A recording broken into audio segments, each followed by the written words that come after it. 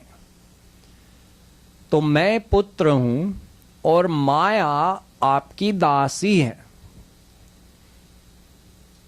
मायाम तु प्रकृतिम विद्यान मायिनं तु महेश्वरम, श्वेताश्वत्रोपनिषद। माया भगवान की शक्ति है। दैवी ह्येषा गुणमयी मम माया दुरत्यया। गीता श्री कृष्ण भी कहते हैं माया मेरी है, मेरी दैवी शक्ति है। सो दासी रघुबीर की समुझे मिथ्या सोपी, छुटे न राम कृपा बिनु नाथ कहु पद रोपी। तो माया आपकी शक्ति है, जड़ है, लेकिन आपकी दासी है। तो देखिए, मैं सुत हूं, माया आपकी दासी है, और आपकी दासी आपके पुत्र को दुख दे रही है, मार रही है, छोड़ती नहीं है। और आपको पता है, ऐसा नहीं है कि आपको पता नहीं है कि आपकी दासी आपके पुत्र को दुख दे रही है। संसार में ऐसा हो सकता है क्या? आपको पता है, आप देख रहे हैं, हाँ बहुत दुखी है, हाँ माया इसको कितना दुख दे रही है, मेरी दासी माया मेरे पुत्र को कितना दुख दे रही है, और बस देखते रहते हो, कुछ करते नहीं हो, माया को भगाते नहीं हो। ऐसे कैसे पिता हो तुम? ये कह रहे हैं कृपालु जी महाराज। तो कैसे कह रहे हैं भगवान से इतनी कड़ी बात? हाँ, अधिकार है, हम लोग रागानुगा भक्ति के उपासक हैं, हम रागानुगा भक्ति के अवलंबी हैं, तो हमको अधिकार है, हम कह सकते हैं। और कृपालु जी महाराज तो महापुरुष हैं, महापुरुष लोग तो कुछ भी कह सकते हैं भगवान से, क्योंकि ये तो एक हैं।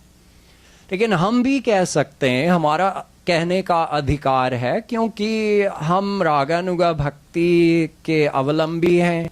तो हम श्री कृष्ण को केवल भगवान ही नहीं मानते, अपना पिता मानते हैं, अपना दोस्त मानते हैं, अपना प्रियतम मानते हैं। तो ऐसे सीधे बात हम कर सकते हैं श्री कृष्ण से। तो पिताजी जरा समझाइए बात क्या है, आपने अपनी दासी को क्यों नहीं भगाया, मुझे इतना दुख देती है। So here Kripaluji Maharaj has put forth a question to Shri Krishna that, look, I am your son because all the souls are the sons of God, daughters of God. We're all his children.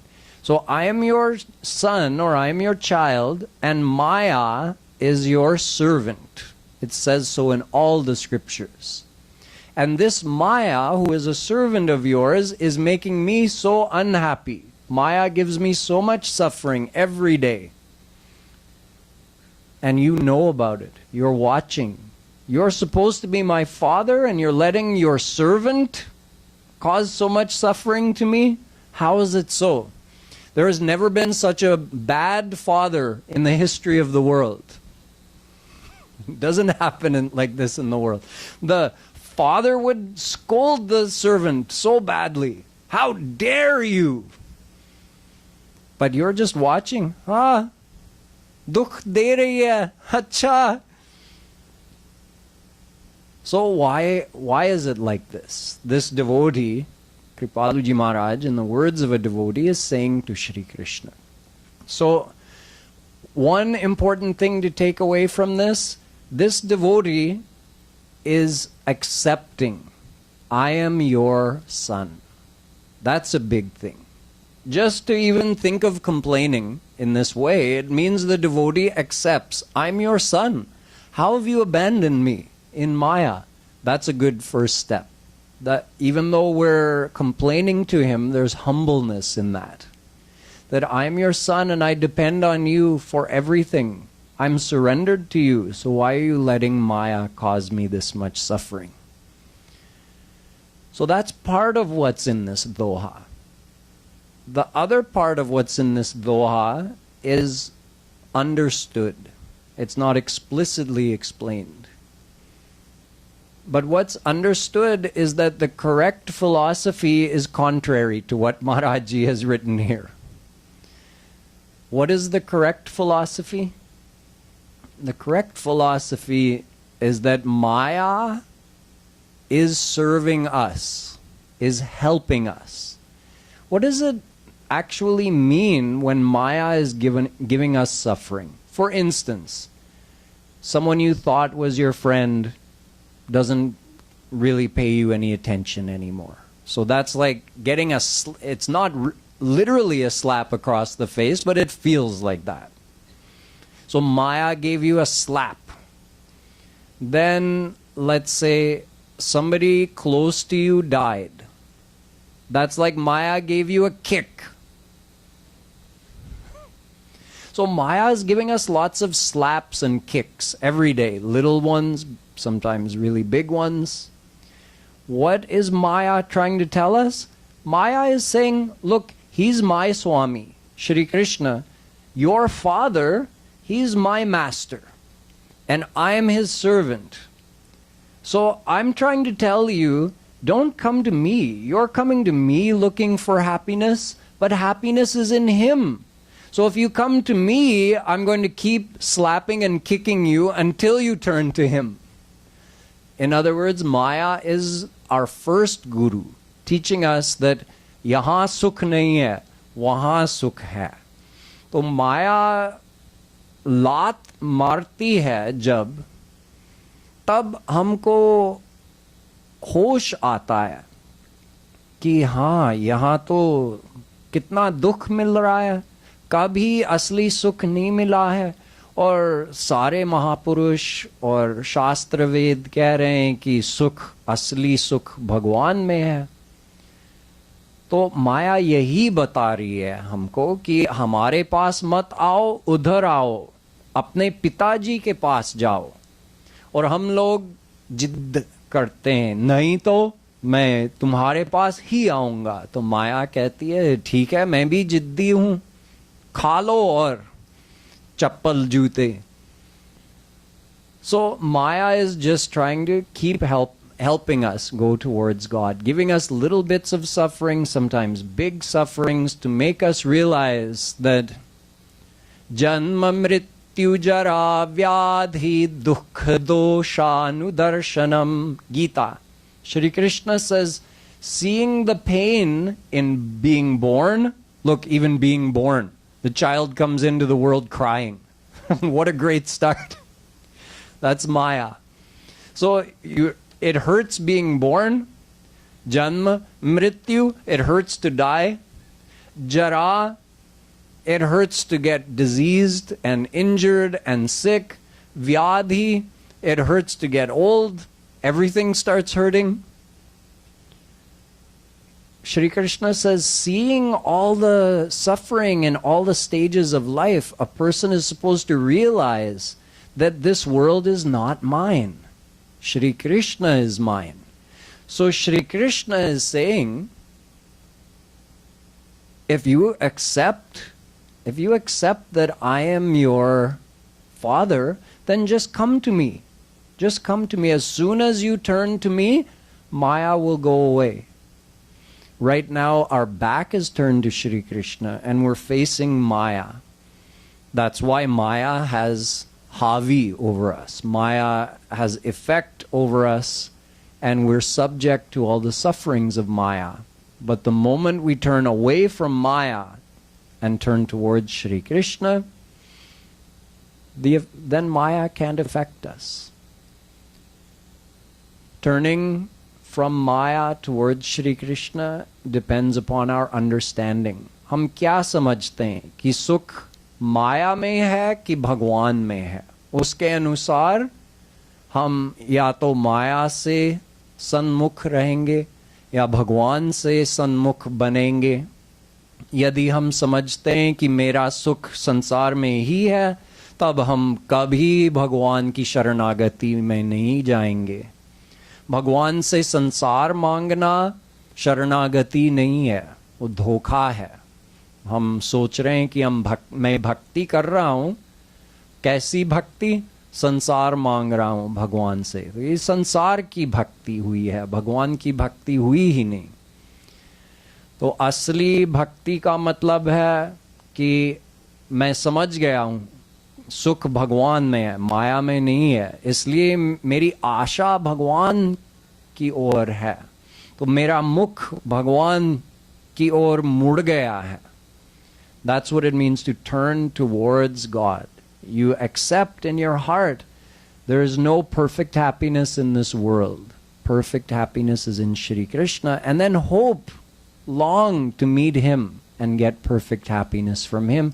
Then Maya is not going to bother you. So this is the philosophy in this 86th Doha. See if you guys can stop. There's 2 places where you have to stop. I'll signal you. In every line, you stop in the middle. Radhe Radhe Radhe Radhe Radhe Radhe Radhe Radhe Radhe Radhe Radhe Radhe Radhe Radhe Radhe Radhe Radhe Radhe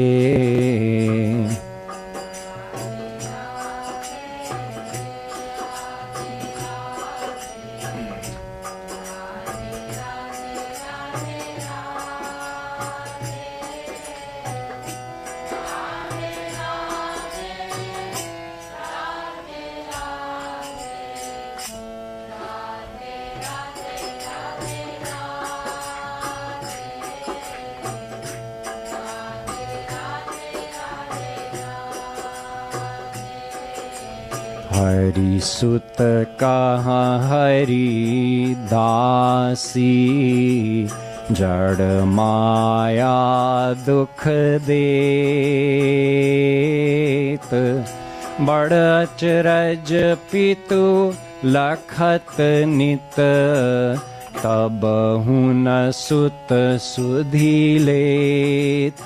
Radhe Radhe तब हुन सुत सुधि लेत।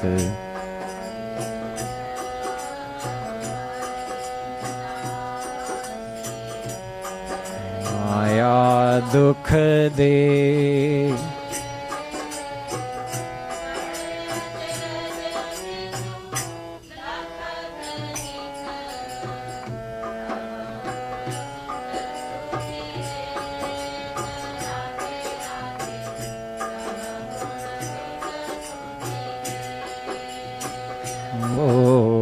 हरि कहाँ हरि सुत कहाँ हरि दासी, जड़ माया दुख देत, बड़ अचरज पितु लखत नित, तब हुन सुत सुधि लेत।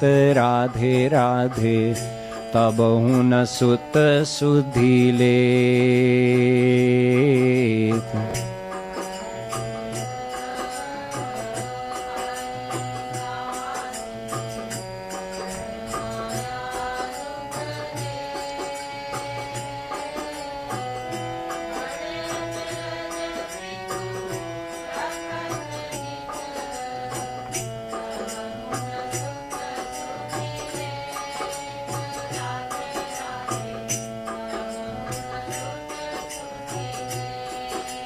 हो Radhe Radhe Radhe Radhe Radhe Radhe Radhe Radhe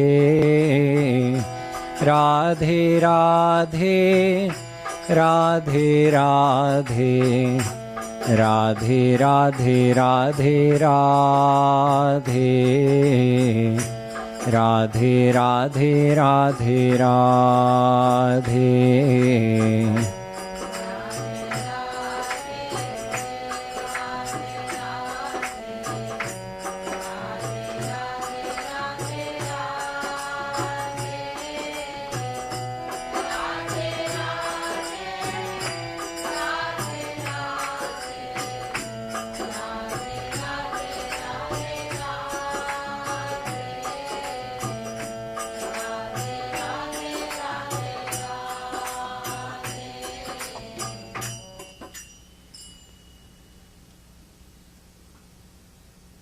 The next doha again addresses the subject of mukti, which has come up several times in the Bhakti Shatak so far.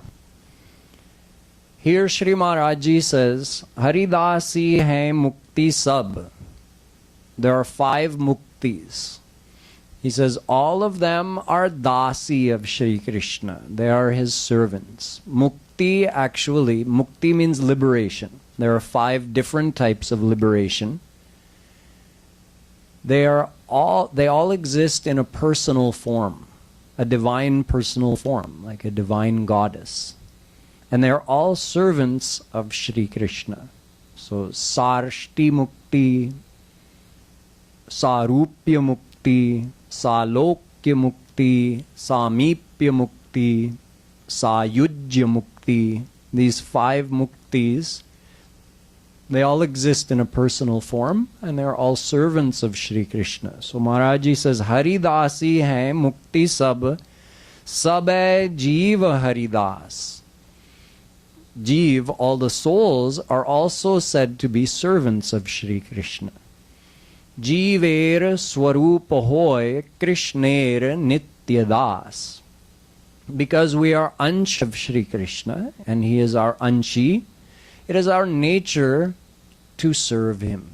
It is our nature to love him, worship him, and serve him. So we are dasi of Shri Krishna. All the souls are his servants. And these 5 muktis are also das of Shri Krishna. So Maharaj Ji says, Mahamur jo swami taji kar dasi ki aas. The one who asks for mukti, who wants to attain mukti, Maharaji says, Swami Taji, you're leaving the Swami, the master of mukti, Shri Krishna, leaving him, you're going to the shelter of mukti? Mahamur, he says, there's no greater foolishness than this. Karadasi ki as, you're looking hopefully towards the servant when the master is there and willing to give himself to you. This is a philosophy which Sri Maharaj Ji keeps emphasizing because it's a big confusion in the world. Everybody thinks moksha is the aim of life. But moksha is just the bare minimum. See, what we want is freedom from suffering and perfect happiness. हम लोग दुख निवृत्ति और आनंद प्राप्ति चाहते हैं. So what is moksha? Moksha means freedom from suffering forever. So moksha or mukti. This is like let's say, your base salary. No matter how hard you work, you're going to get it, right? So if you surrender to God, you do bhakti, you surrender to him with his grace, what's the bare minimum you can get? Mukti. There's nothing less he could give you. If you surrender to him, he has to give you mukti from Maya. So without doing anything else, without asking for anything else, you're going to get mukti anyway. Just like you're going to get paid your base salary, no matter how much you work. But there might be some bonuses included in your contract, right? So if you work harder, you produce more, you get these bonuses.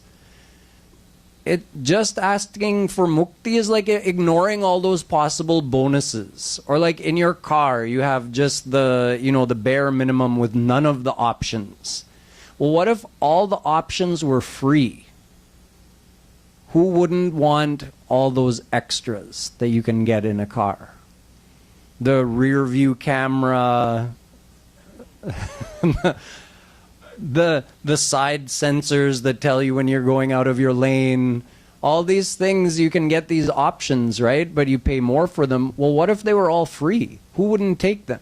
So everything beyond mukti is free because you've already surrendered to Shri Krishna. You've already done devotion, purified your heart, surrendered to him. You got his grace. Now, whatever you want, you get it. So just asking for mukti is like just saying, oh no, it's fine, I'll just go without the options even though all the options are free.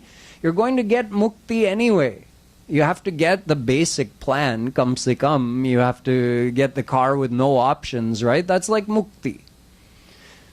And you can go beyond that. You can have the divine vision of Shri Krishna. You can be a part of his leelas. You can be his best friend. You can be his beloved. You have all these other options beyond mukti. See, there's a divine goddess called Brahma Vidya.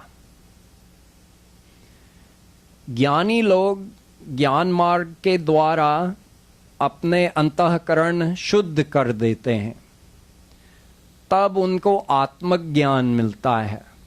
उसके बाद जब भगवान के शरण में जाते हैं, भक्ति के द्वारा और भगवान की कृपा मिलती है, तब ये ब्रह्म विद्या, ब्रह्म ज्ञान मिलता है.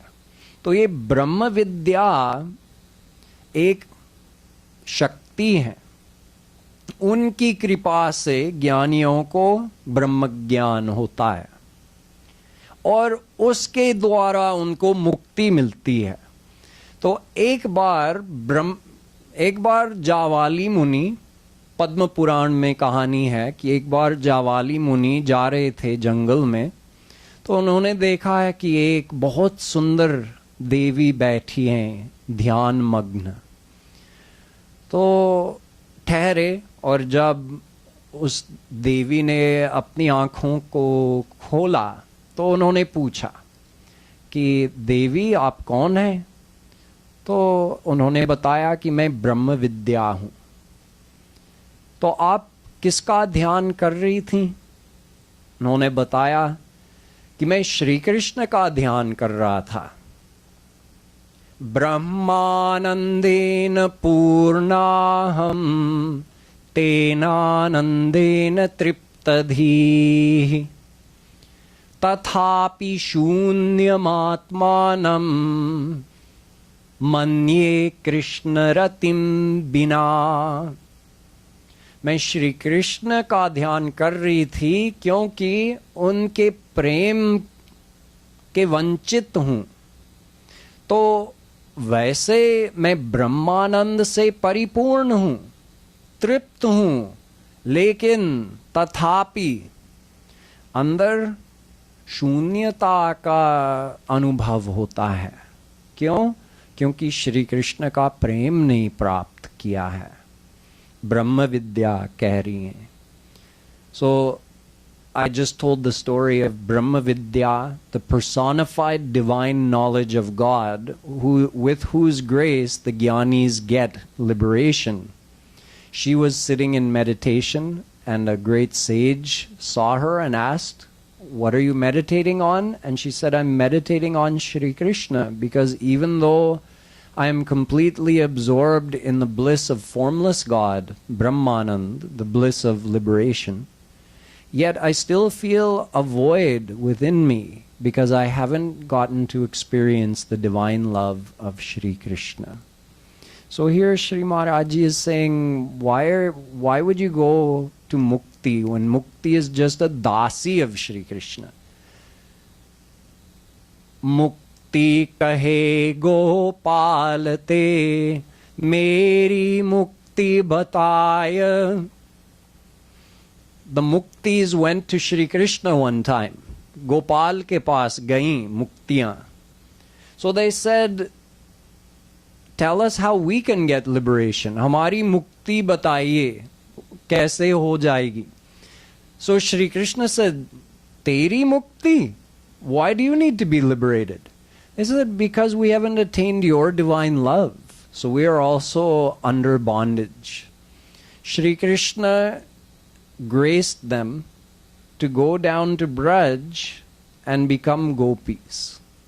So they did get to experience the divine love of Shri Krishna as gopis. There were different types of gopis. There were like higher ranking gopis, you can say, like the 8 personal aides of Radharani, and then those who served them and those who served them.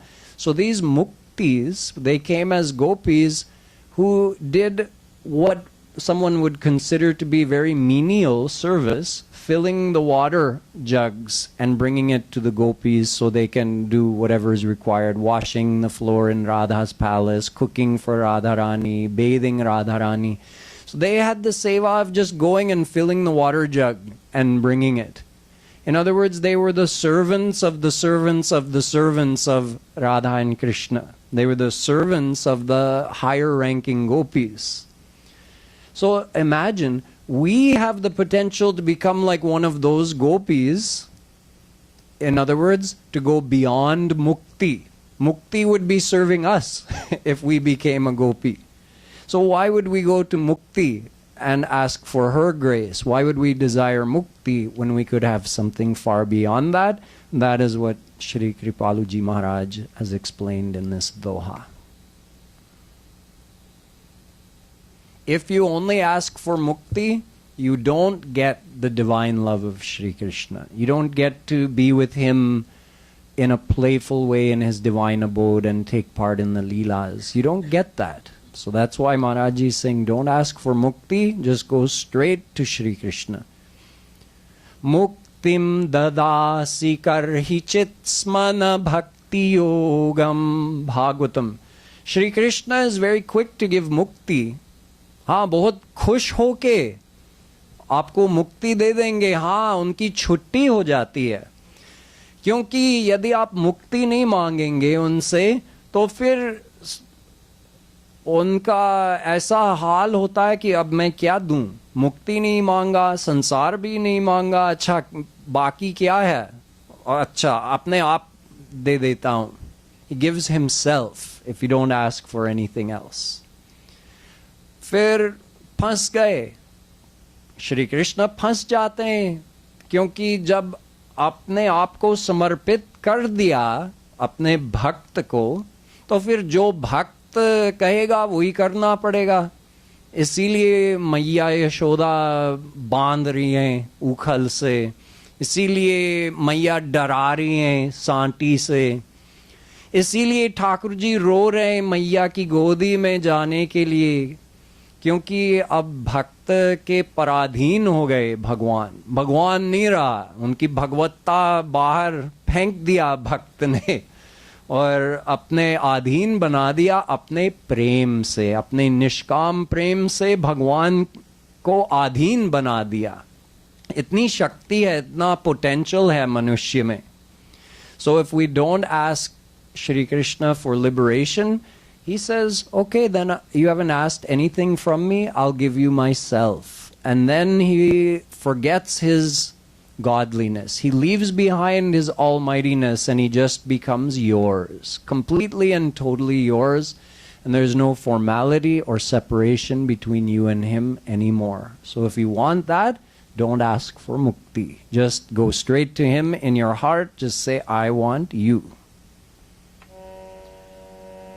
Radhe Radhe Radhe Radhe Radhe Radhe Radhe Radhe Radhe Radhe Radhe Radhe Radhe Radhe Radhe Radhe Radhe Radhe Radhe.